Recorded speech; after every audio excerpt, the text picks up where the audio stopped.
بسم الله الرحمن الرحيم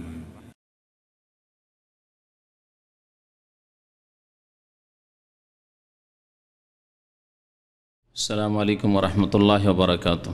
إن الحمد لله نحمده ونستعينه ونستغفره ونعوذ بالله من شرور أنفسنا ومن سيئات أعمالنا.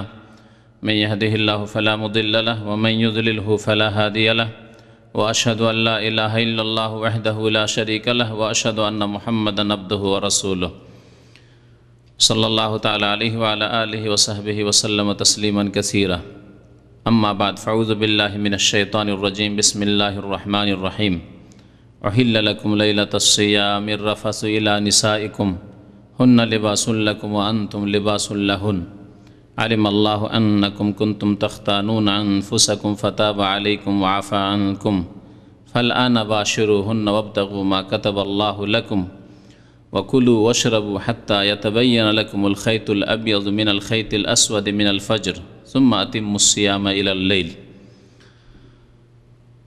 আল্লাহ পাক রব্বুল আলমিনের সমস্ত প্রশংসা যে আল্লাহ পাক রব্বুল আলমিন আমাদের উপর মাহে রমজানের সিয়াম ফরজ করেছেন। সালাত এবং সালাম নাজিল হোক প্রিয় নবী মুহাম্মদ রাসূলুল্লাহ সাল্লাল্লাহু আলাইহি ওয়াসাল্লামের প্রতি, যিনি সর্বশ্রেষ্ঠ ব্যক্তি তাদের মধ্যে যারা এই রমজান মাসের সিয়াম পালন করেছেন। আল্লাহুম্মা সাল্লি আলাইহি আল্লাহুম্মা বারিক আলাইহি। গত সপ্তাহে এবং তার আগে আরেকটি আলোচনায় এই রমজান এবং সিয়াম সম্পর্কে, রোজা সম্পর্কে বেশ কিছু দিক নিয়ে আলোচনা করা হয়েছিল। আজকে আরেকটি দিক নিয়ে আলোচনা করব, তা হচ্ছে রোজার মাসলা মাসাইল, রোজা সংক্রান্ত মাসলা মাসাইল, আর বিশেষ করে তার মধ্যে রোজা ভঙ্গকারী বিষয়গুলি, যেগুলিতে রোজা ভঙ্গ হয়ে যায়, আর তারপরে যদি সময় থাকে তাহলে যেসব কাজ রোজার অবস্থায় জায়েজ, যাতে রোজা ভঙ্গ হয় না, কিন্তু অনেকেই সেই ক্ষেত্রে সংশয়ে বা সন্দিহান, সেই জন্য সংশয় নিরসনের উদ্দেশ্যে সেগুলিও ইনশাআল্লাহ তাআলা আলোচনা করা হবে। আল্লাহ পাক রব্বুল আলামিন কোরআনে কারিমে সূরা বাকারার যে আয়াতগুলিতে সিয়াম এবং রমজান সম্পর্কে বিধিবিধান নাজিল করেছেন, তার মধ্যে আয়াত নম্বর 187-তে রোজা ভঙ্গকারী বিষয়গুলির দিকে ইঙ্গিত করেছেন। বিস্তারিত বর্ণনা কোরআনে কারিমে নেই, কিন্তু সংক্ষেপে যে মৌলিক বিষয়গুলি যাতে রোজা বা সিয়াম নষ্ট হয়ে যায়, আল্লাহ পাক রব্বুল আলামিন উল্লেখ করেছেন। আর বাকি বিষয়গুলি নবী করিম সাল্লাল্লাহু আলাইহি সাল্লামের সহিহ হাদিসে বর্ণিত হয়েছে। মহান আল্লাহ ইরশাদ করেছেন এই আয়াতে, উহিল্লা লাকুম লাইলাতাস সিয়ামির রাফাসু ইলা নিসাইকুম, তোমাদের জন্য হালাল করা হয়েছে। উহিল্লা লাকুম লাইলাতাস সিয়াম, সিয়ামের রাতগুলিতে, রোজার রাতে, আর রাফাসু ইলা নিসাইকুম, তোমাদের বিবিগণের সাথে যৌন সম্পর্কীয় কাজকর্ম। হুন্না লিবাসুল লাকুম ওয়া আনতুম লিবাসুল লাহুন, তারা তোমাদের পোশাক পরিচ্ছদ আর তোমরা তাদের পোশাক পরিচ্ছদ। হুন্না লিবাসুল লাকুম ওয়া আনতুম লিবাসুল লাহুন, পোশাক দিয়ে মানুষ লজ্জা স্থানকে আবৃত করে, আর স্বামী স্ত্রী দাম্পত্য জীবনের মাধ্যমে লজ্জা স্থানের হেফাজত করে, পাপ থেকে গুনাহ থেকে নিজেকে বাঁচিয়ে রাখে। সেজন্য আল্লাহ পাক রব্বুল আলামিন একে অপরকে লেবাস বলে, বা একের জন্য অপরকে, স্বামী স্ত্রীর উভয়ের লেবাস বলে আখ্যায়িত করেছেন এই উভয়ের ক্ষেত্রে। হুন্না লিবাসুল লাকুম ওয়া আনতুম লিবাসুল লাহুন আলিমাল্লাহু আন্নাকুম কুনতুম তাখতানুন আনফুসাকুম, আল্লাহ পাক জানছেন যে তোমরা খেয়ানত করতে পারো। কুনতুম তাখতানুন আনফুসাকুম, আল্লাহ পাক এই কথা কেন বলে? আলিমাল্লাহু, আল্লাহ পাক জানছেন যে আন্নাকুম কুনতুম তাখতানুন আনফুসাকুম ফাতাবা আলাইকুম, আল্লাহ পাক তোমাদের তওবাও কবুল করেছেন। বলতে পারেন?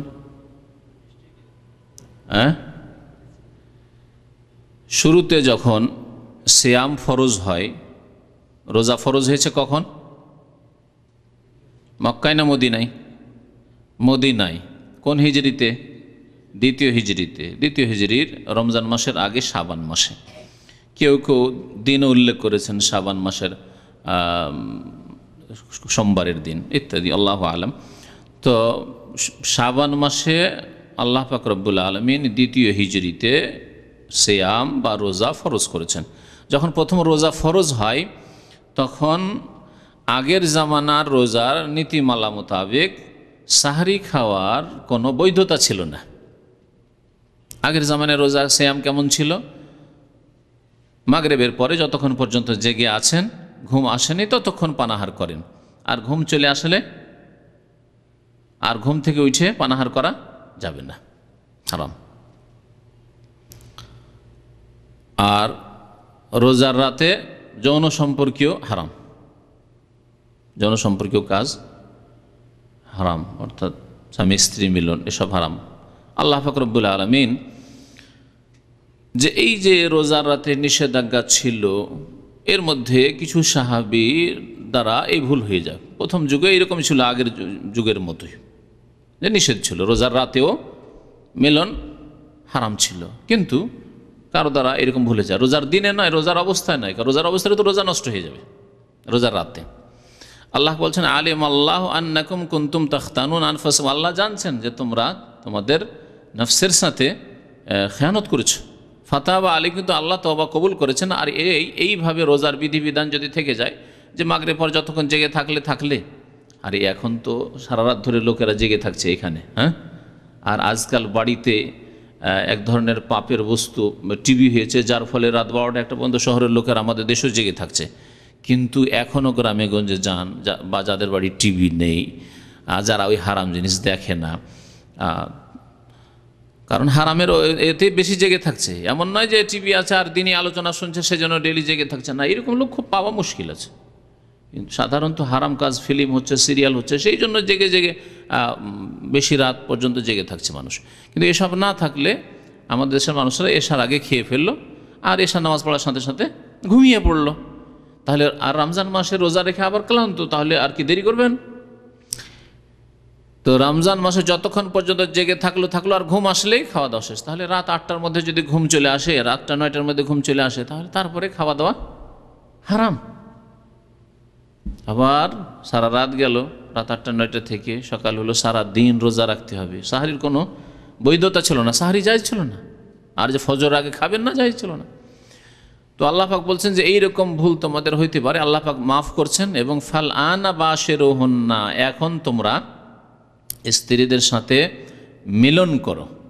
ওয়াবতাগু মা কাতাবাল্লাহু লাকুম, এবং আল্লাহ তোমাদের জন্য যা ভাগ্যে লিখে রেখেছেন তার সন্ধান করো, অর্থাৎ সন্তান সন্ততি আল্লাহ পাকের কাছে কামনা করো।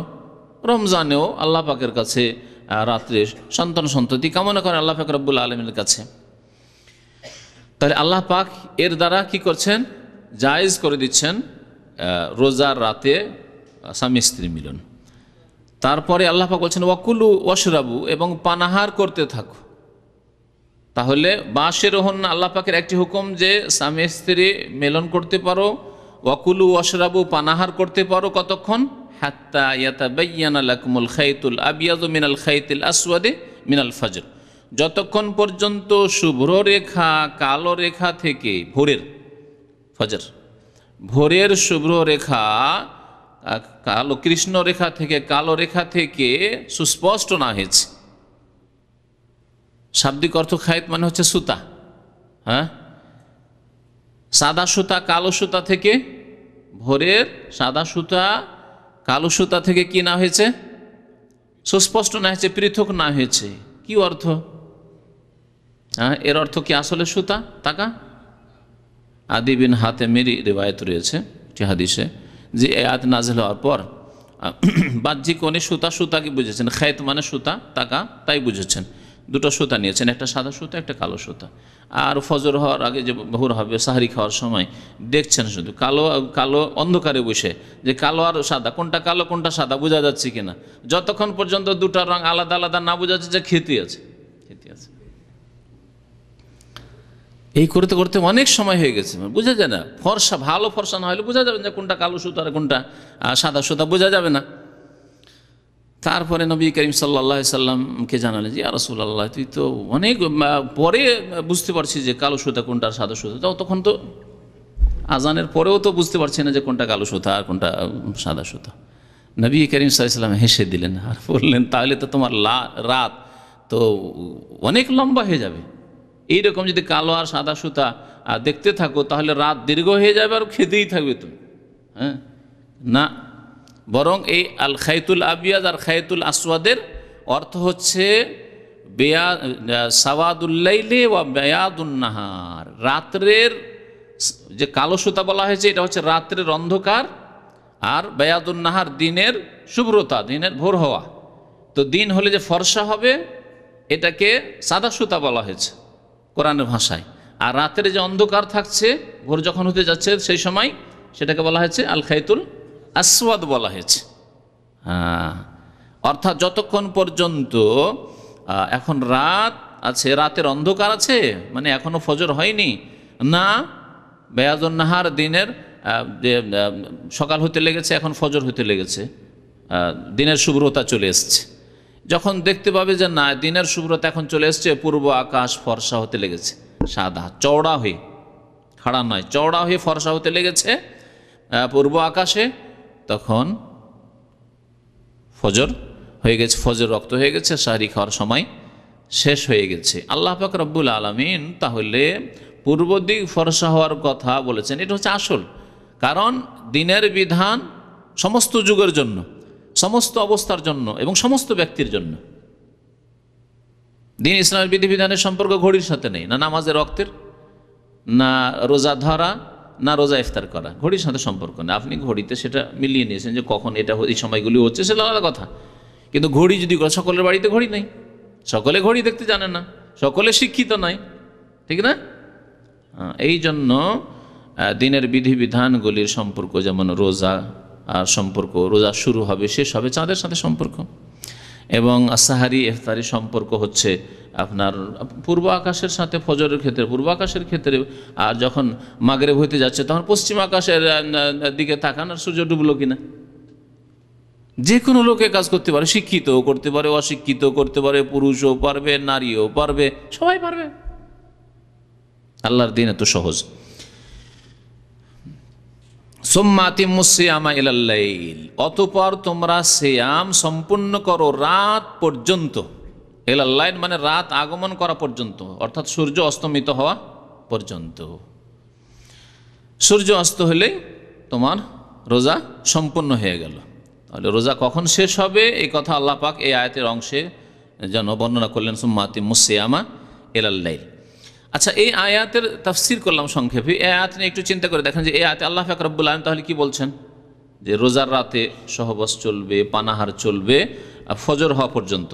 তার মানে ফজর হইলে আর চলবে না। তাহলে ফজর হওয়ার পর দিনে কেউ যদি পানাহার করে বা স্বামী স্ত্রী মিলন করে তাহলে কি হবে, রোজা ভঙ্গ হয়ে যাবে। তাহলে এই বিষয়কে, এই তিনটি বিষয়, রোজা বা দুটি বিষয়, পানাহার দুটো এক জিনিস, আর যা মুখ দিয়ে হয়ে থাকে পানাহার, আর যদি মুখ দিয়ে না হয় অন্য কোনো রাস্তা দিয়েও পৌঁছায়, কিন্তু সেটা যদি পাকস্থলিতে পৌঁছে তাহলে সেটা পানাহার, এবং সেটা খাবারের কাজ করে, পানাহারের কাজ করে। আর সহবাস, এই দুটো আল্লাহ পাক রব্বুল আলামিন এখানে উল্লেখ করেছেন, আর বাকিগুলি নবী করিম সাল্লাল্লাহু আলাইহি সাল্লামের হাদিসে রয়েছে। যেসব কারণে সিয়াম ভঙ্গ হয় তার তাহলে একটি জানলাম স্বামী স্ত্রী মিলন, আর এটি হচ্ছে সবচাইতে বড় অপরাধ। কেউ যদি স্বামী স্ত্রী মিলনের মাধ্যমে রোজা ভঙ্গ করে রোজার দিনে, তাহলে তার জন্য তিনটি কাজ ফরজ হবে। তার জন্য কয়টি কাজ বললাম? তিনটি কাজ ফরজ হবে। একটি কাজ হচ্ছে বড় কাবিরা গুনাহ করলো, সেই জন্য সেই ব্যক্তি তওবা করবে খালেস অন্তর আল্লাহ পাক রব্বুল আলামিনের নিকট। তওবা করা ফরজ। আল্লাহ পাক তওবার আদেশ প্রদান করেছেন কোরআনে কারীমের বহু আয়াতে, তওবা করা ফরজ। আর এই ক্ষেত্রে সংশোধনের জন্য তওবা করা ফরজ। দ্বিতীয় বিষয় যেটি ফরজ হবে সেটা হচ্ছে কাফফারা। কাফফারা, কাফফারা কি? অর্থাৎ আপনি এমন পাপ করেছেন যার জন্য শুধু মৌখিক তওবা করে আর অন্তর থেকে তওবা করে হবে না, বরং এর জন্য কিছু আপনাকে ঘাটতি পূরণ দিতে হবে, না হলে আপনার গুনাহ মাফ হবে না। সেটা কাফফারা। বিভিন্ন গুনার ক্ষেত্রে, বিভিন্ন ভুল ভ্রান্তির ক্ষেত্রে কাফারা রয়েছে। যেমন কেউ কসম করেছে, কসম করার পরে কসম ভেঙে দিয়েছে, তাহলে কাফারা আছে। কাফারা এই ক্ষেত্রে যদি রোজা নষ্ট করে থাকে কেউ সহবাসের মাধ্যমে, তাহলে কাফারা আছে। কাফারা কি? প্রথম কাফারা যদি কৃতদাস থাকে, আজকাল কৃতদাস বাস্তবে নেই, শরীয়তে আছে, যদি আল্লাহ পাক ওই রকম কোনো দিন রাস্তা খুলে আর আসে তাহলে ঠিক আছে, কিন্তু কৃতদাস নেই।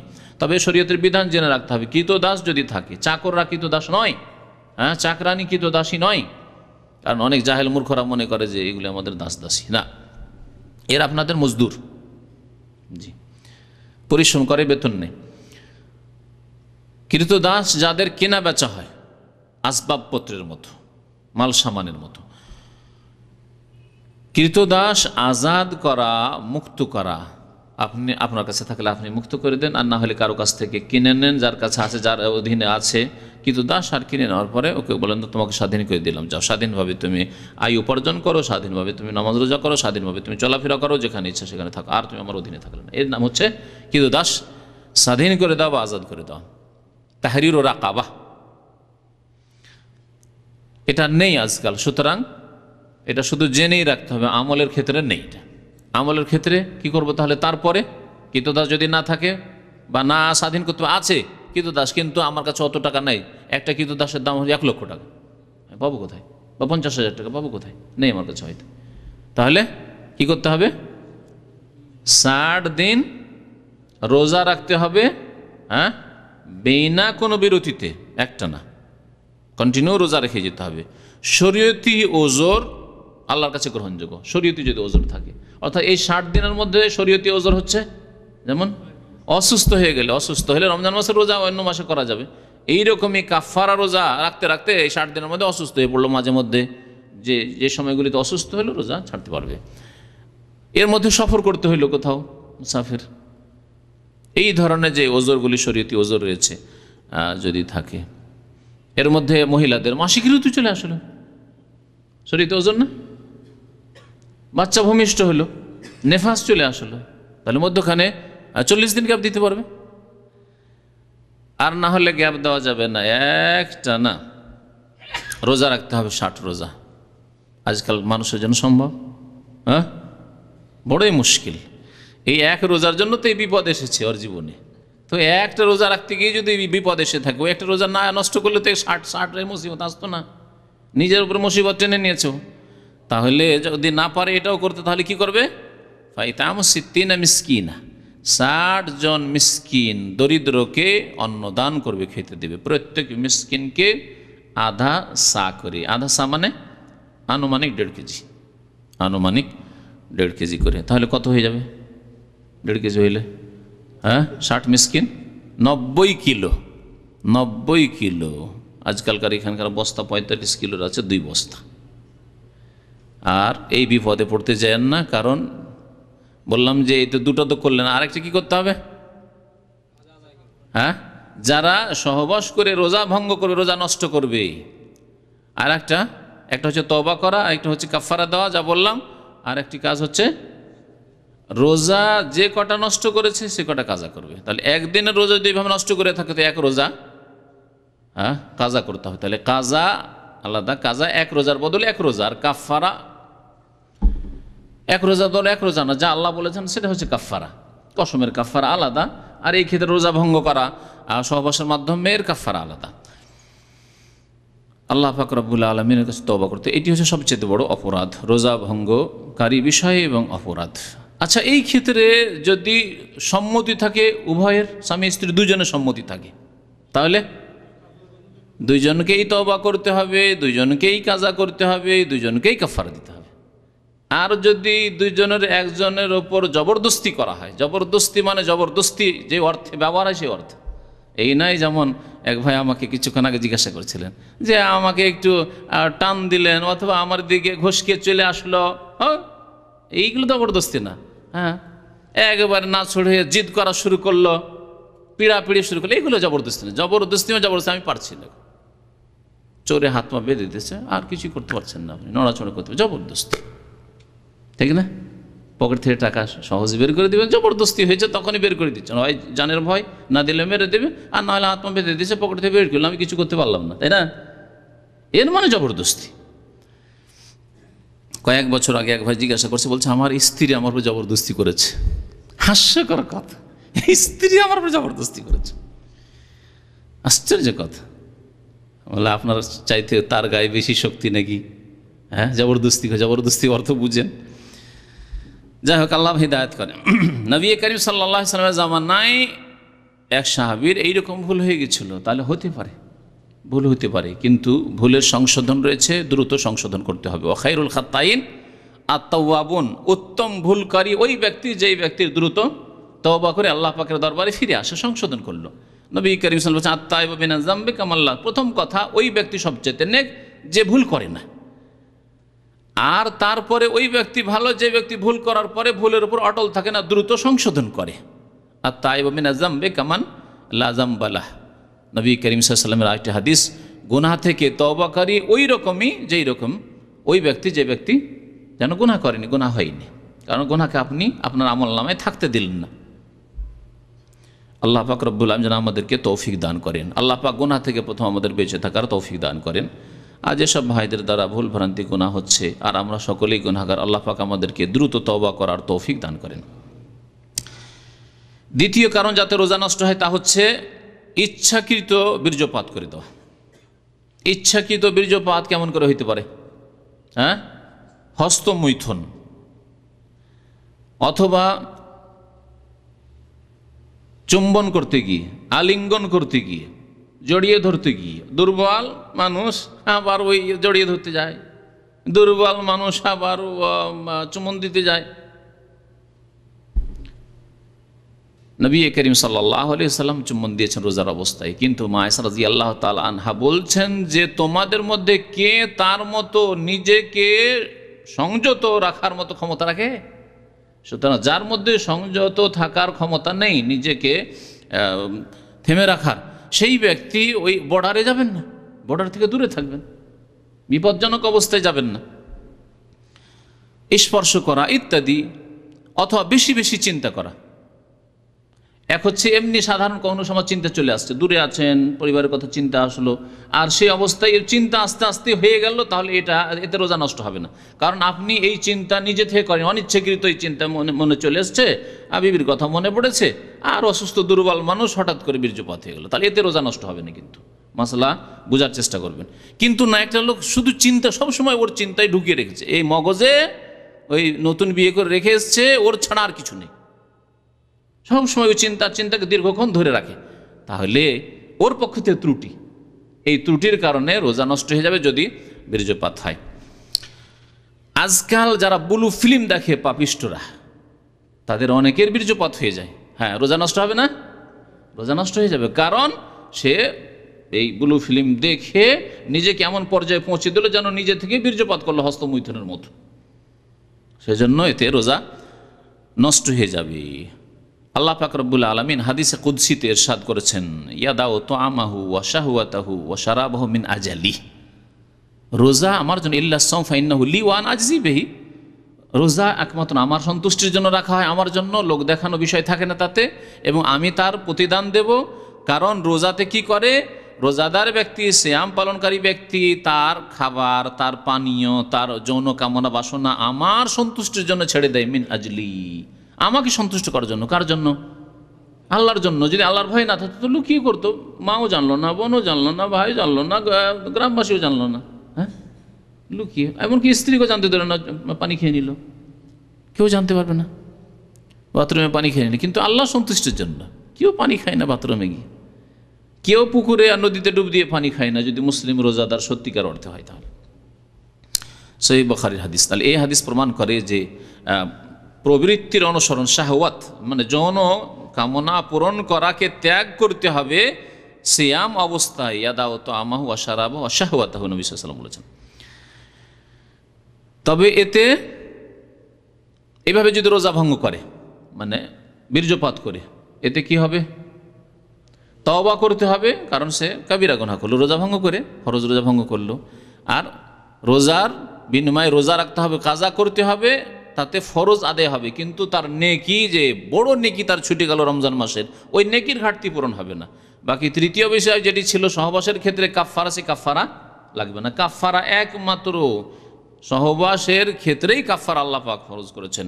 কাফারা পানাহার করে রোজা নষ্ট করলে কাফারা নেই, আর কাফারা যদি হস্তমিথুন করে যদি বীর্যপাত করে বা অন্য কোনো ভাবে বীর্যপাত করে তাতেও কাফারা নেই, তবে গুনাহগার। তৃতীয় বিষয় যাতে সিয়াম নষ্ট হয়ে যাবে বা সিয়াম ভঙ্গকারী বিষয়, তা হচ্ছে পানাহার করা। পানাহার আল্লাহ পাক রব্বুল বলছেন ওয়াকুলু ওয়াশরাবু হাত্তা ইয়াতাবায়্যানা লাকুমুল খাইতুল আবিয়াযু মিনাল খাইতিল আসওয়াদি মিনাল ফাজর, যে আয়াতের তাফসীর করলাম সূরা বাকারা আয়াত নম্বর 187। পানাহার তাহলে রাত্রে জায়েজ, ফজর হলে পানাহার বন্ধ। আর আজকাল আলহামদুলিল্লাহ যে দেশে ঠিক সময় মতো আজান হচ্ছে, আজানকে আপনি আপনার দলিল হিসাবে নিতে পারেন, কিন্তু যদি সময় মতো ঠিকভাবে আজান আগে পরে হয়, আজান ঠিক টাইমে না দেয়, তাহলে আপনাকে সাহারি এবং ইফতারির টাইম টেবিল সামনে রাখতে হবে এবং ঘড়ি দেখে। আজকাল ঘড়ির যুগ এবং টাইম টেবিলের যুগ আলহামদুলিল্লাহ। ছোট ছোট পেপারে টাইম টেবিল প্রতিদিনের লেখা আছে যে আজকে সাহারি কখন আর ইফতারি কখন, এগুলো খেয়াল রাখবেন। চতুর্থ বিষয় যাতে সিয়াম নষ্ট হয়ে যাবে, রোজা ভঙ্গকারী বিষয়, তা হচ্ছে যেটা পানাহারের অর্থ বহন করে। পানাহার তো নয়, কিন্তু পানাহারের অর্থ বহন করে। পানাহারের অর্থ বহন করে তা কি? হ্যাঁ, এমন ইনজেকশন যে ইনজেকশন আহারের কাজ করে, গিজা। হয়তো আহার নিতে পারছেন না, অথবা এখন আহার দেওয়া যাবে না, তাকে খেতে দেওয়া যাবে না, খেতে দিলে ক্ষতি হবে। অপারেশন করে, জানেন, অপারেশন আগে থেকে কয়েক ঘন্টা আগে থেকে খেতে দেয় না, কিন্তু স্যালাইন চলতে থাকে, তাহলে পানির কাজ করছে তার শরীরে। অপারেশনের পরেও বেশ অনেকক্ষণ এইরকম হতে পারে, অনেক রোগের অনেক সময় হতে পারে যে তাকে খেতে দেওয়া যায়, মুখ দিয়ে খেতে দেওয়া যাবে না, ইঞ্জেকশনের মাধ্যমে তাকে পানি দেওয়া হচ্ছে বা খাবার দেওয়া হচ্ছে, গ্লুকোজ দেওয়া হচ্ছে বা স্যালাইনের মাধ্যমে। তো এমন ইঞ্জেকশন অথবা স্যালাইন যেগুলি খাদ্যের কাজ করে, সেগুলি যদি করা হয়, এটা হচ্ছে খাওয়ার অর্থ বা পান করার অর্থ বহন করে, সুতরাং এতে রোজা নষ্ট হয়ে যাবে। অসুস্থ ব্যক্তি হয়তো রোজা এমনি তার জন্য এখনকার মতো পরে কাজা করবে, কিন্তু রোজা যদি এমন অসুস্থ না হয় আর এরকম খাবার কাজ করে, এরকম কোন ইঞ্জেকশন নেই, তাহলে তাতে রোজা নষ্ট হয়ে যাবে। আর একটি বিষয়কে ওলামারা উল্লেখ করেছেন এবং এই ক্ষেত্রে দ্বিমত রয়েছে, সেটা হচ্ছে শরীরে রক্ত দেওয়া, শরীরে রক্ত ছড়ানো, এতে রোজা ভঙ্গ হবে কি না। শাইখ ইবনে উসাইমিন রহমতুল্লাহ আলাইহির একটি কিতাব আছে মাজালিসু শাহরে রমাদান, রমজান মাসের অনুষ্ঠান সমূহ, 30 দিনে 30টি খুতবা বা বক্তব্য তার ওই কিতাবে উল্লেখ করা হয়েছে। তাতে তিনি প্রথম যখন বইটি তিনি লিখেন, তাতে তিনি লিখেছিলেন যে রক্ত চড়ালে রোজা ভঙ্গ হয়ে যাবে, রোজা নষ্ট হয়ে যাবে। এটাও পানাহারের অর্থ বহন করে, কারণ পানাহারের উদ্দেশ্য হচ্ছে শরীরে রক্ত মাংস তৈরি করা, আর একজনের শরীরে রক্ত দেওয়া হইল তার মানে তাকে যেন পানাহার করানো হইল, সেই জন্য রক্ত চড়ালে রোজা নষ্ট হয়ে যাবে, এটি তার ফতুয়া ছিল। তারপরে পরের সংস্করণে তিনি তাতে সংযোজন করে বলছেন হাজা মা কুনতু আরাহু মিন কাবলু, তার ভাষায় পড়ে শোনাচ্ছি, আমি এর পূর্বে এই ফতুয়াই দিতাম, সুম্মা জাহার আলী, তারপরে আমার জন্য এই বিষয়টি আরও স্পষ্ট হইল, আন্না হাকনাদ দামে লা ইউফাত্তির, যে রক্ত শরীরে চড়ালে তাতে রোজা ভঙ্গ হবে না। তিনি বলছেন কেন ভঙ্গ হবে না, এখন তার যুক্তি, আগের যুক্তিটা বললাম যারা রোজা ভঙ্গ হবে, এবং শাইখ ইবনে উসাইমিনের যে আগের ফতোয়া আছে সেই ফতোয়ার সাথে অনেকে আছেন যে রোজার অবস্থায় যদি কেউ রক্ত চড়ায় তাহলে তাতে রোজা ভঙ্গ হয়ে যাবে, এই মতের উপর অনেক ওলামারা এখনও আছেন। পরের মত হচ্ছে তিনি বলছেন লা ইউফাত্তির, তাতে রোজা ভঙ্গ হবে না। কেন? লিআন্নাহু লাইসা আকলান ওয়ালা শুরবান ওয়ালা বিমানামা, বলছে এটা খাওয়াও নয় আর পান করাও নয়, আর পানাহারের অর্থ বহন করে না, পানাহারের অর্থ বহন, রক্ত শরীরে দেওয়া হইল, এই বলেছেন তিনি। তার মানে আগের কথাকে তিনি অস্বীকার করেছেন, না পানাহারের রক্ত অর্থ বহন করেন না। আর আগে বলেছিলেন যে না, এটা পানাহারের কাজ করছে, পানাহারের অর্থ বহন না করলেও পানাহার দ্বারা যে রক্ত তৈরি হচ্ছে শরীরে, সেটা রক্ত দেওয়ার মাধ্যমে হচ্ছে, সেই জন্য তিনি রোজা ভঙ্গকারী বলেছিলেন। এবং যারা রোজা ভঙ্গকারী বলছে তারা এই যুক্তি বলছে। তিনি পরের যুক্তিতে বলছেন যে আসল হচ্ছে যে কোনো ইবাদত বন্দেগী সহি সালামত থাকবে যতক্ষণ পর্যন্ত সেটা স্পষ্টভাবে নষ্ট না হবে। কারণ বলছে যে ফিকহের একটি নীতিমালা কায়দা রয়েছে যে আল ইয়াকিন লা ইয়াজুলু বিশাক, নিশ্চয়তা, আপনি যদি কোনোভাবে নিশ্চিত থাকেন সন্দেহের কারণে সেটা নষ্ট হবে না, দূরীভূত হবে না। যেমন আপনি উজু করেছেন জুমার আগে, জানা আছে ভালো করে উজু করেছেন, আর তারপরে দীর্ঘক্ষণ হয়ে গেছে, এখন আসর নামাজ পড়বেন, একটু পরে, এর মধ্যে আপনার স্মরণে আসছে না যে উজু নষ্ট হয়েছে বলে, স্মরণে আসছে না, তাহলে আসল কি? আসল যে উজু আছে। আল ইয়াকিনু লা ইয়াজুল বিশাক। কিন্তু সন্দেহ হচ্ছে কি যে 4-5 ঘন্টা হয়ে গেল, এই 4-5 ঘন্টার মধ্যে কখনো হাওয়া খারিজ হইল নাকি, কখনো আমার উজুটা নষ্ট হইল নাকি বলতে পারি না, আমার পেটে তো একটু সমস্যা আছে, গ্যাস আছে, কিন্তু মনে নাই কিছু। তাহলে আসল হচ্ছে যে আপনার উজু আছে। ওই রকমই রোজা রেখেছেন আপনি, আসল হচ্ছে যে আপনার রোজা আছে যতক্ষণ পর্যন্ত কোনো স্পষ্ট বস্তু বা বিষয় দিয়ে আপনি রোজাকে ভঙ্গ না করেছেন। এটাই তিনি বলেছেন। এই ক্ষেত্রে আমাদের ভূমিকা কি হওয়া উচিত? যখন কোনো মাসলার ক্ষেত্রে ইখতিলাফ আছে, একদল বলছেন রোজা ভঙ্গ হয়ে যেতে পারে, আর একদল বলছেন না রোজা ভঙ্গ হবে না, এই ক্ষেত্রে কি ভূমিকা হইতে পারে? সতর্কতা অবলম্বন করা। কারণ সতর্কতা অবলম্বন করে আমি যদি রক্ত না নিই দিনে, অসুবিধা আছে, রাত্রে নিলাম, নেওয়া তো জরুরি না এমন এখন দিনে, রাত্রে নিলাম, আমি আর কয়েক ঘন্টা পর নিলাম। কিন্তু যদি নিয়ে নিই আর মাসলাই দুটি মত আছে, আর আল্লাহ পাক রব্বুল আলামিনের নিকট যদি ওই মাসলাই বেশি ঠিক হয়, যারা বলছে রোজা ভঙ্গ হয়ে যাবে, তাহলে আমার রোজাটা আশঙ্কায় থাকলো না, বিপদে থাকলো আমার রোজা, হইতে পারে যে এই রোজা কবুল হবে না, কেন তুমি রক্ত নিয়েছো? সেজন্য সতর্কতা হচ্ছে যে যেই ক্ষেত্রে সন্দেহ হবে অথবা দুটি মত থাকবে, সতর্কতার দিকটাকে আপনি প্রাধান্য দেবেন। এর আর একটি উদাহরণ দিচ্ছি। রোজার অবস্থায় মিসওয়াক করা কি সুন্নাত, শুধু জায়েজ নয়, সুন্নাত। নবী করিম সাল্লাল্লাহু আলাইহি ওয়াসাল্লাম করেছেন, এবং মিসওয়াক করা, মুখের দুর্গন্ধ, দাঁতের দুর্গন্ধ দূর করা সুন্নাত। কিন্তু ব্রাশ পেস্ট দিয়ে অথবা পাউডার দিয়ে, হ্যাঁ, ইখতিলাফ আছে। জায়েজ বললো মানে একটা মত আছে এরকম, আর একদল বলছে না জায়েজ নয়। তাহলে এই ক্ষেত্রে সতর্কতা হচ্ছে যে আমার তো দাঁত সাফ করেই না প্রয়োজন, তো দাঁত সাফ আমার মিসওয়াক দিয়ে হচ্ছে, সুন্নতের উপর আমল হচ্ছে। নবী করিম সাল্লাল্লাহু আলাইহি ওয়াসাল্লাম কখনো ব্রাশ ব্যবহার করেন, সেই যুগে ব্রাশ ছিল না, কিন্তু মিসওয়াক ছিল। সুতরাং আমি সন্দেহর ঊর্ধ্বে থাকলাম। নবী করিম সাল্লাল্লাহু আলাইহি ওয়াসাল্লাম একটি হাদিসে দামা ইয়ারিবুকা ইলা মা লা ইয়ারিবুক, যেটাতে তোমার সন্দেহ হচ্ছে সেই সন্দেহের বস্তুকে ছেড়ে দাও, আর যাতে সন্দেহ নয় সেটা করো তুমি। ফাইন্না শাক্কা রিবাতুন, কারণ যেখানে সন্দেহ আছে সেখানে মানসিক পেরেশানি হচ্ছে। আপনি সন্দেহের কাজ করে ফেললেন, তারপরে আপনার মনে এক পীড়া শুরু হলো, বিমারি শুরু হয়ে গেল যে হাই রে কী করলাম রে, আজকে কলগেট করে ফেললাম, কি যে হবে রোজাটার, তাই না? কিন্তু আপনিও পেরেশানি মুক্ত থাকলেন, করলেন না। কী করলাম রে, আজকে শরীরে রক্ত চড়িয়ে নিয়েছি, ঠিক হইলো না হইলো না, রোজার যে কি হবে। তাহলে সন্দেহ থেকে বেঁচে থাকেন। 5 নম্বর রোজা ভঙ্গকারী বিষয় হচ্ছে ইচ্ছাকৃত বমি করা। ইচ্ছাকৃত বমি করা, তাহলে অনিচ্ছাকৃত যদি বমি হয়, পেটটা খারাপ বা মাথাটা একটু ঘুরে উঠলো, চক্কর দিল, তারপর বমি হয়ে গেল, রোজা নষ্ট হবে? রোজা নষ্ট হবে না। অল্প হোক বেশি হোক রোজা নষ্ট হবে না। ডায়রিয়ার মতো বমি, যাতে আপনি অসুস্থ হয়ে পড়লেন, তখন রোজা ছেড়ে দেন, কারণ আপনার জন্য আল্লাহ এখন রোজা ছাড়া জায়েজ করে দিয়েছেন। বরং রোজা রাখা আপনার জন্য কষ্টকর, সেজন্য রোজা রাখাই গুনার কাজ, যখন বেশি কষ্ট হবে। কিন্তু মুখ ভরে বমি হলো, এতে কোনো অসুবিধা নেই। কম বমি হলো, বেশি বমি হলো, কিছু ফিকার কিতাবে হ্যাঁ মুখ ভরে হইলে এই হবে, কম হইলে হবে না, এইসব কথাবার্তা ভিত্তিহীন কথা। ইচ্ছাকৃত যদি কেউ বমি করে তাহলে রোজা নষ্ট হবে। অনিচ্ছাকৃত বমি যদি মুখ ভর্তিও হয়, 2বার 3বারও হয়, আর আপনি অসুস্থ হয়ে না পড়েন, তাহলে রোজা রাখতে পারেন, রোজার কোনো ক্ষতি হবে না। যেমন স্বপ্নদোষ, কেন স্বপ্নদোষে রোজা নষ্ট হবে না? অনিচ্ছাকৃত, আপনার নিজের এখতিয়ারে নয়। ওই রকমের বমি হইলো অনিচ্ছাকৃত, আপনি ইচ্ছা করে বমি করেননি, সুতরাং রোজা নষ্ট হবে না। ইচ্ছা করে বমি করা মানে কেউ হয়তো হাত ঢুকালো আর বমি করে দিল, অথবা আর কোনো তরিকা হইতে পারে ইচ্ছাকৃত বমি। হ্যাঁ, ইচ্ছা করে তো ওই মুখে হাত দিয়ে বা কিছু করে এরকম বমি করলো, আরও কারণ হইতে পারে। এমন কোনো গন্ধ যেটা বরদাস্ত করতে পারেন না, আপনি জানেন যে আমি এই গন্ধ বরদাস্ত করতে পারি না, তারপরে যদি সেই গন্ধ নেন তাহলে বমি হয়ে নেবেন কেন? আপনি জানেন যে এই বরদাস্ত করতে পারবেন, বমি হয়ে যাবে আপনার, তাহলে সেটা ইচ্ছাকৃত দিকে চলে যাবে। নবী করিম সাল্লাল্লাহু আলাইহি সাল্লাম একটি হাদিস রয়েছে, আবু দাউদে রয়েছে, তিরমিজিতে রয়েছে, ইবনে মাজাহ রয়েছে, ইমাম হাকিম হাদিসটিকে সহিহ বলেছেন।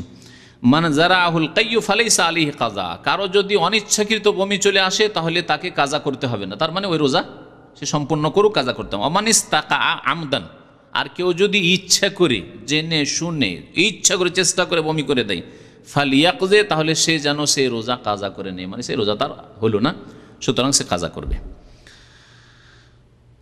6 নম্বরের বিষয় যাতে ইখতিলাফ রয়েছে, সেটা হচ্ছে সিঙ্গা লাগানো। সিঙ্গা লাগালে রোজা নষ্ট হবে না হবে না? ইমাম আহমদ রহমতুল্লাহ আলাই বলেছেন যে রোজা ভঙ্গ হয়ে যাবে রোজার অবস্থায় সিঙ্গা লাগালে। সিঙ্গা লাগা বুঝেন না? হ্যাঁ, শরীরে ফুড়ে বিভিন্ন জায়গায় মরা রক্ত বা খারাপ রক্ত বের করে দেওয়া হয়, তাতে শরীরের অনেক ফায়দা হয়। এটা নবী করিম সাল্লাল্লাহু আলাইহি ওয়াসাল্লাম খুব সুন্দর এলাজ বা চিকিৎসা বলে আখ্যায়িত করেছেন, সুতরাং মাঝে মধ্যে করা উচিত। আর বাকি আরও 3 ইমাম তারা বলছেন যে সিঙ্গা লাগালে রোজা নষ্ট হবে না, সিঙ্গা লাগালে রোজা নষ্ট হবে না।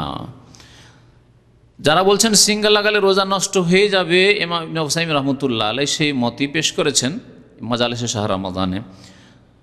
তারা বলছেন যে হাদিস নবী সাল্লাল্লাহু আলাইহি ওয়াসাল্লামের রয়েছে বাচনিক হাদিস, আফতার আল হাজিম ওয়াল মাহজুম, যেই ব্যক্তি সিঙ্গা লাগাবে আর যার লাগানো হবে দুইজনেই ইফতার করে দেবে, মানে দুইজনের রোজা নষ্ট হয়ে যাবে। হাদিস মুসনাদ আহমদে রয়েছে, আবু দাউদে রয়েছে। মুহাদ্দিসিনে কেরামরা এই হাদিস উপর আমল করেছেন, কারণ নবী সাল্লাল্লাহু আলাইহি ওয়াসাল্লামের বাচনিক হাদিস, হুকুম। যারা বলেছেন যে রোজা নষ্ট হবে না সিঙ্গা লাগালে, তারা বলছেন নবী করিম সাল্লাল্লাহু আলাইহি সাল্লাম রোজার অবস্থায় নিজে সিঙ্গি লাগিয়েছেন, নিজে সিঙ্গা লাগিয়েছেন। দেখেন, যদি রোজা ভঙ্গ হইতো তো নবী সাল্লাল্লাহু আলাইহি ওয়াসাল্লাম কেন লাগাতেন? এটা যুক্তিকার।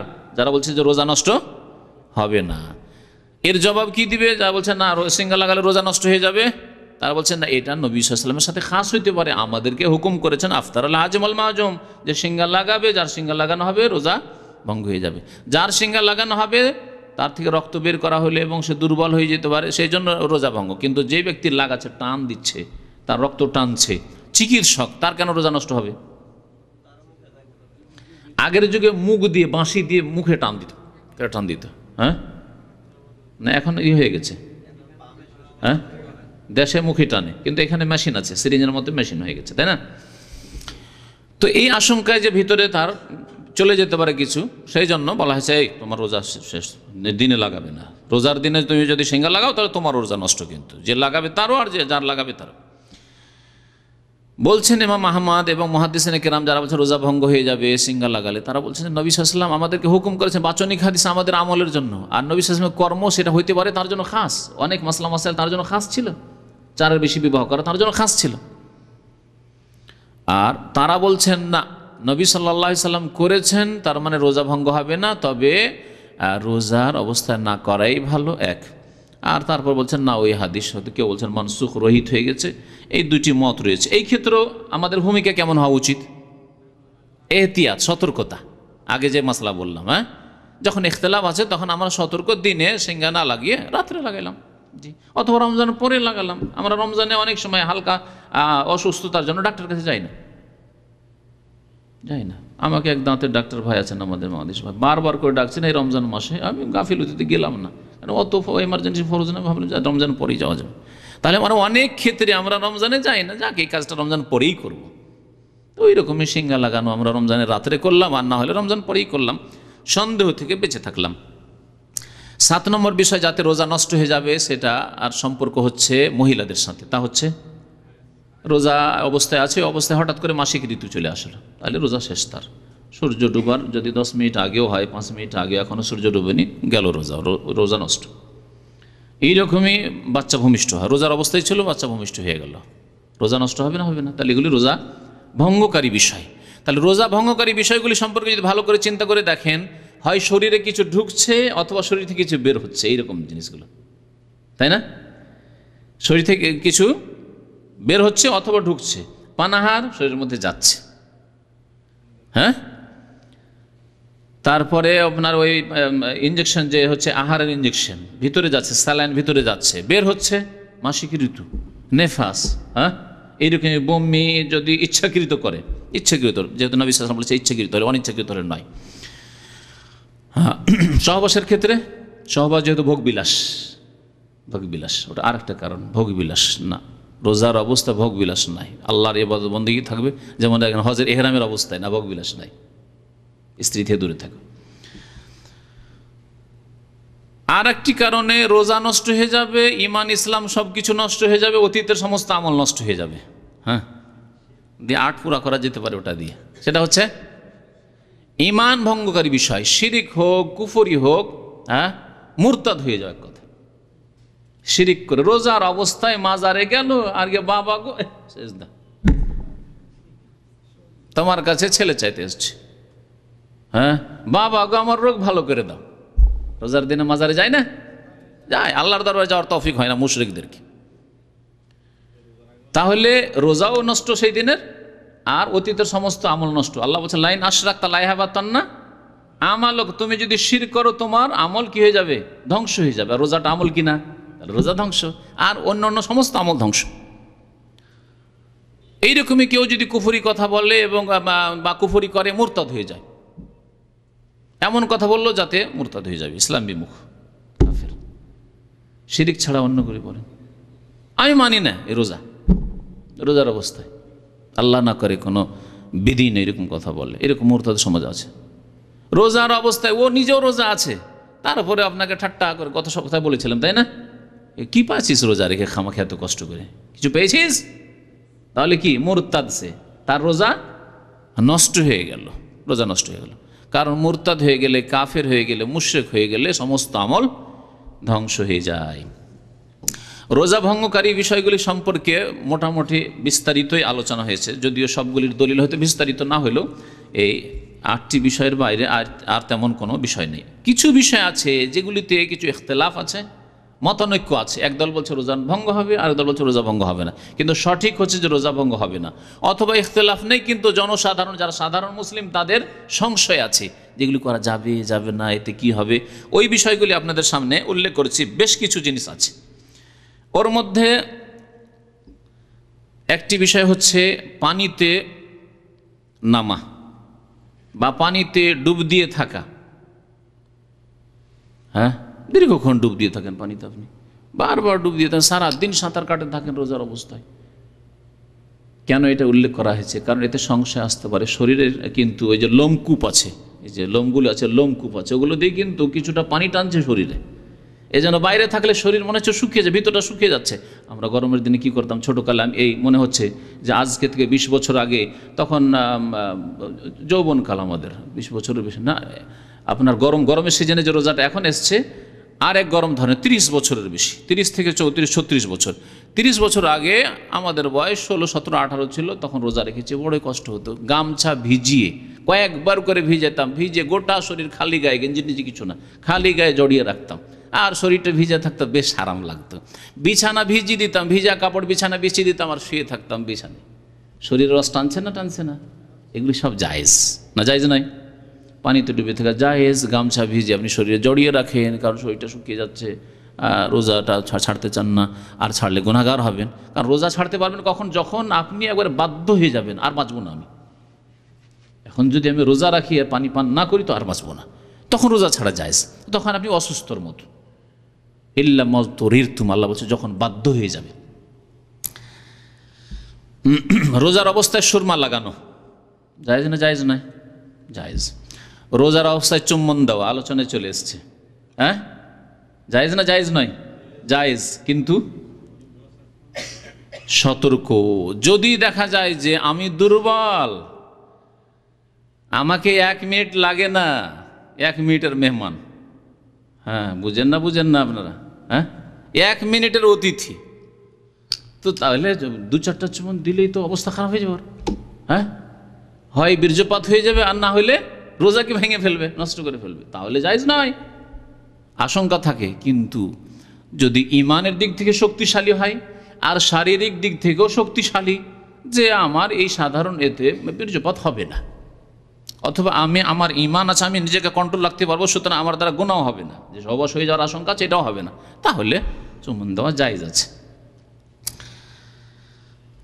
এমন ইনজেকশন যেগুলি আহারের কাজ করে না, যখন বললাম যে ইনজেকশন আহারের কাজ করে তাতে রোজা নষ্ট হবে, তাহলে এমন ইনজেকশন যাতে আহারের কাজ করে না। আর বেশিরভাগ ইনজেকশনগুলি কিন্তু এরকম, যাতে আহারের কাজ করেন না, মেডিসিন, তাহলে তাতে কোনো অসুবিধা, যে কোনো ইনজেকশন তাহলে এই ধরনের নেওয়া যেতে পারে। কুলি করা, গড়গড়া করা এবং নাকে পানি দেওয়া, জায়েজ না জায়েজ নয়? রোজার অবস্থায় জায়েজ, তবে বেশি বাড়াবাড়ি করবে না, খুব বেশি দেবে না। নবী করিম সাল্লাল্লাহু আলাইহি ওয়াসাল্লাম বলছেন ওয়াবালিগ ফিল ইস্তিনশাক ইল্লা আন তাকুনা সাইমা, নাকে পানি দিয়ে টান দেবে খুব বেশি করে, ইল্লা আন তাকুনা সাইমা, তবে রোজাই থাকলে, হ্যাঁ সিয়াম অবস্থায় থাকলে না, বেশি টান দিও না, করে টান দিয়ে না পানি নিয়ে উযু করার সময় নাকে পানি দিয়ে টান দিয়ে না, হালকা হালকা দিয়ে আপনি নাক পরিষ্কার করে নেন। রোজার অবস্থায় জায়েজ বেশ এমন কিছু যেগুলি থেকে বেঁচে থাকা সাধারণত সম্ভব নয়। একটা আম কথা বললাম, তাহলে ওর মধ্যে বেশ কিছু জিনিস আসবে, আর নতুন নতুন জিনিস আসতে পারে। দু একটা এর উদাহরণস্বরূপ, যেমন বিভিন্ন কিতাবাদিতে লেখকরা উল্লেখ করেছেন যে নিজের থুথু গিলে নেওয়া। আমরা কতবার থুথু গিলছি বলেন তো দেখি? না এখনও বুঝতে পারেননি যে আপনি থুথু গিলেন রোজার অবস্থায়? হ্যাঁ, কিছুক্ষণ আপনি মনে করে রাখেন যে কবার থুতু গিললাম এর মধ্যে, বিশেষ করে কথা বললে। এই যে আমি কথা বলছি, থুতু আসতে আছে আর অটোমেটিক যাচ্ছে ভিতরে। হ্যাঁ, আর যারা থুতু গিলে না তারা অভদ্রের মতো রাস্তায় থু থু করে আর হাঁটে। হ্যাঁ, কিছু লোক আছে এরকম খারাপ স্বভাব আছে, ও রাস্তায় দেখবে না পেছন দিকে লোকজন আসবে, ওদেরকে ঘৃণা লাগছে, আমাকেও ঘৃণা করছে, অথবা কাউকে কষ্ট হবে আমার দ্বারা, ও না এইদিকে ওইদিকে থুতু ফেলতে থাকে। তাহলে থুথু গিলা এটা কাশপোটার মতো খারাপ নয়, সুতরাং এটা নোংরা জিনিসও নয়। আর থুথু গিলা ছাড়া কোনো উপায় নেই, যাতে থেকে বেঁচে থাকা সম্ভব নয়। বললাম যেসব কাজ থেকে বেঁচে থাকা সম্ভব নয় সেগুলি রোজার অবস্থায় জায়েজ। একটা হলো থুথু গিলা, আর একটা হচ্ছে রাস্তা দিয়ে হাঁটছেন, ধুলো, গরুর পাল যাচ্ছে, বকরির পাল যাচ্ছে, গাড়ি চলছে, ধুলো দিয়ে আমাদের গাড়ি চলে না, কত ধুলো উড়ে, আর কত ধুলো নাক দিয়ে ঢুকে, হ্যাঁ কত ধুলো মুখ দিয়ে ঢুকে, কুলি করেন তখন বুঝতে পারবেন যে জিভা ময়লা হয়ে আছে ধুলোতে, হা করেছেন ঢুকে গেছে ধুলো, কারণ ধুলো উঠছে রাস্তায়। তো এই যে ধুলোগুলি যাচ্ছে ভিতরে, এতে রোজা নষ্ট হবে না? ধুলো বালি অথবা ঝড় বাতাস বইছে, কত ধুলো নাকে আর মুখ ভর্তি হয়ে যায়, এতে রোজা নষ্ট হবে না। এইরকমই কখনো কখনো কাশ ভিতর থেকে নাকের দিকে আসলো না, ভিতর থেকে ওই মাথা থেকে নেমে ভিতরে চলে গেল, পেটে চলে গেল, যাই না? রোজা নষ্ট হবে? রোজা নষ্ট হবে না, কারণ এতে থেকে বেঁচে থাকা অনেক সময় সম্ভব নয়, বেঁচে থাকা সম্ভব নয়। কিন্তু যেটা মুখে চলে এসেছে, কাশ বা সর্দি মুখে চলে এসেছে, তাহলে সেটাকে ফেলে দেন। কিন্তু মুখে আসেনি, ভিতর থেকে নেমে ভিতর দিয়ে নেমে গেল হলক, তাহলে তাতে রোজার ক্ষতি হবে না। রোজার অবস্থায় যা জায়েজ তার মধ্যে একটি বিষয় হচ্ছে খাদ্যের স্বাদ গ্রহণ করা। খাদ্যের স্বাদ গ্রহণ করা, মহিলারা বিশেষ করে পাকশাক করে, লবণ হইল না হইল না, মিষ্টি হইল না হইল না, হ্যাঁ জায়েজ। ঝাল হইল না হইল না, কারণ অনেক স্বামী আছে জালেম স্বামী, একটু কম বেশি হইলে খবর আছে, মুসিবত করে দিবে। এক কথায় জায়েজ আছে। আর শুধু স্বামীর চাপ ভয় থাকে সেই ক্ষেত্রে নয়, এমনিতে শরীয়তে জায়েজ আছে। সালাফে সালেহিনরা জিহ্বাতে নিতেন, কারণ স্বাদ গ্রহণ করায় জিহ্বা দিয়ে, হলক দিয়ে নয়, তাই না? জিহ্বাই দিয়ে একটু স্বাদটা দেখে যে হইল না তারপরে থুথু করে ফেলে দেন। এমনকি সালাফে সালেহিনের একটি আসার রয়েছে যে তারা করতেন কি, ছোট বাচ্চার জন্য এই যে এগুলি আছে, পেস্তাগুলি আছে, পেস্তাগুলিকে চিবিয়ে নিজের নাকে চিবিয়ে বাচ্চার মুখে দিয়ে দিতেন। তো অনেক লোকে অসম্ভব লাগবে, এটি কেমন কথা হইলো, কিন্তু নিজে তো খেলো না, চিবালো, চিবার পরে বাচ্চা যেহেতু খেতে, একটা পেস্তা বা একটা খেজুর, শক্ত খেজুর, ছোটো বাচ্চা খেতে পারবে না, খেজুরটা চিবিয়ে অথবা পেস্তাটা চিবিয়ে মুখ থেকে পুরোটা বের করে ওই বাচ্চার মুখে দিয়ে দিলেন, আর আপনি কুলি করে নিলেন। ভিতরে কিছু গেল পাকস্থলিতে আপনার, আগে বলেছি পাকস্থলিতে যদি কিছু যায় তার নাম হচ্ছে পানাহার, আর যদি ভিতরে না যায় তো তার নাম পানাহার নয়। আপনার দাঁত কাজ করলো, আপনার জিহ্বা কাজ করলো, আপনার ভিতরে যায়নি। সুগন্ধি নেওয়া, আতর, সেন্ট, জি নেওয়া জায়েজ। চোখের ড্রপ দেওয়া, হ্যাঁ জায়েজ। কানে ড্রপ দেওয়া, হ্যাঁ কানেও জায়েজ, কানে কোনো সমস্যা নেই, কানেও জায়েজ, চোখেও জায়েজ। নাকের ক্ষেত্রে ইখতিলাফ রয়েছে, কারণ নাকে দ্রুত হলকে নেমে যায়, মনে হয় গত সপ্তাহে বলেছি হয়তো। নাকের ক্ষেত্রে একটু সতর্ক থাকবেন। নাকে যদি হালকা হয়, 1 ফোঁটা হয় আর এই নাকের মধ্যে থেকে যায়, তাহলে ঠিক আছে, কিন্তু 2 ফোঁটা 3 ফোঁটা নিলে হলো কি আপনার নেমে যেতে পারে, যাতে রোজা নষ্ট হতে পারে। সুতরাং নাকে ড্রপ নেওয়ার ক্ষেত্রে বেঁচে থাকবেন। এই রকমই রোজার অবস্থায় যা যায় যাতে রোজার ক্ষতি হবে না, তা হচ্ছে তেল মাখা। আমরা আজকাল তেল মাখা বাদ দিয়ে দিয়েছি সাবানের যুগে, কিন্তু আমরা এক যুগ ছিল ছোটকালে প্রতিদিন গোসল করার আগে সরিষার তেল গোটা শরীরে ভালো করে মাখবো, তারপর গোসল করবো। এবং মহিলারা আমাদের ছোট ছোট বাচ্চাদের করে না? এই যে তেল মাখা, রোজার অবস্থায় গোটা শরীরে তেল মালিশ করা জায়েজ না জায়েজ নয়? জৈতুন তেল বরকতের তেল। আমাদের দেশে সরষার তেল ব্যবহারের কারণ জৈতুন পাওয়া যায় না, এখানে জৈতুন তেল। আপনি রোজার অবস্থায় 2বার 3বার করে শরীরে তেল মাখছেন, জায়েজ না জায়েজ নয়? জায়েজ। এইরকমই সুগন্ধি তেল না মেখে আপনার মাশাআল্লাহ আতরের অভাব নেই, আতরের দোকানে আতর নিচ্ছেন আর তেলের মতো করে মাখছেন শরীরে, জায়েজ না জায়েজ নয়? জায়েজ। নবী করিম সাল্লাল্লাহু আলাইহি ওয়াসাল্লাম শরীরে আতর মালিশ করতেন। জি। এইরকমই ধুনি নেওয়া, এই আগর কাঠগুলো জ্বালিয়ে তার ধোঁয়া যে নেওয়া, উদে হিন্দি যে ব্যবহার করছে আরবরা। রোজার অবস্থায় যেসব কাজ জায়েজ তার মধ্যে একটি হচ্ছে যে আপনি ফজরের আগেই সহবাস করলেন আর গোসল বিলম্ব করলেন, জায়েজ না জায়েজ নয়? হ্যাঁ, অনেকে কথা বলছেন না, জি কেমন কথা হইল? হ্যাঁ, জায়েজ। কখন গোসল করতে হবে তাহলে? সূর্য ওঠার পরে? ফজরের নামাজের আগে গোসল করতে হবে, কারণ গোসল ফরজ কিসের জন্য?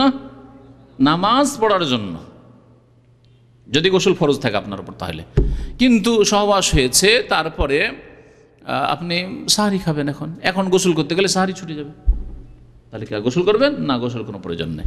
অথবা আরও স্পষ্ট করে বলছি, একজন মানুষ ঠিক সাহারি খাওয়ার সময় শেষ হতে, খাওয়া দাওয়া আগে করে নিচ্ছে আর খাবে না, ঠিক সাহারি খাওয়ার সময় শেষ হতে যাচ্ছে, সেই সময় 5 মিনিট 10 মিনিট আছে, সেই সময় সহবাস করলে জায়েজ কি না? এখনও 5-10 মিনিট বাকি আছে আজান হতে, মানে ফজর হতে, সহবাস করা জায়েজ কি না? জায়েজ। তাহলে সহবাস করা যদি ওই 5 মিনিটের মধ্যে জায়েজ হয়, তাহলে গোসলটা তো আজান পরই করতে হয়। বুঝতে পেরেছেন এবারে?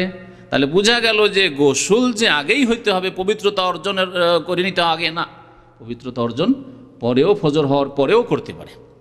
এবং নবী করিম সাল্লাল্লাহু আলাইহি ওয়াসাল্লাম জুনুবী অবস্থায় থাকতেন, আর তারপরে ফরজ গোসল বাকি থাকতো, আজান হয়ে যেত, আজানের পরে তিনি গোসল করতেন, তারপর নামাজ পড়তে যেতেন। কারণ কোরআন কারিমে তাফসীর একটু গবেষণা করুন। আল্লাহ পাক কি বলছেন? ফাল আনা বাশের হুন্না, তোমরা স্বামী স্ত্রী মিলন করো, পানাহার করো, কতক্ষণ পর্যন্ত? হাত্তা ইয়াতাবায়ানা লাকুমুল খাইতুল আবিয়াদ মিনাল খাইতুল আসওয়াদ মিনাল ফজর, মানে শুভ সাদেক ভোর হওয়া পর্যন্ত। তাহলে আল্লাহু আকবার আজান শুরু হচ্ছে, সেই সময় পর্যন্ত সহবাস করতে থাকো। আল্লাহ বলছেন জায়েজ, তোমার জন্য করতে পারো। আল্লাহ বলছেন না যে না কিছুক্ষণ সময় রেখে নাও যাতে করে গোসলটা করে নাও, তার মধ্যে বলেছেন কি?